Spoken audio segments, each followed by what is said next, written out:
Good evening guys, ito yung kasalukuyang sitwasyon dito sa boundary ng Banawe. Malamig na siya, makapal yung pag. Ayan. Makapal na yung pag.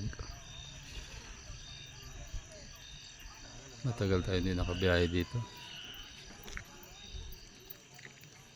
Ayan. Ito yung mga motor namin.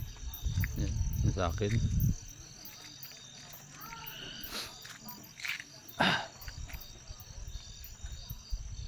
Malamig na siya guys.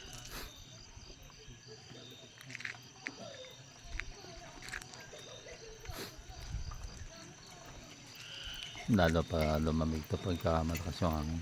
Katatapos lang kasi ng ulan.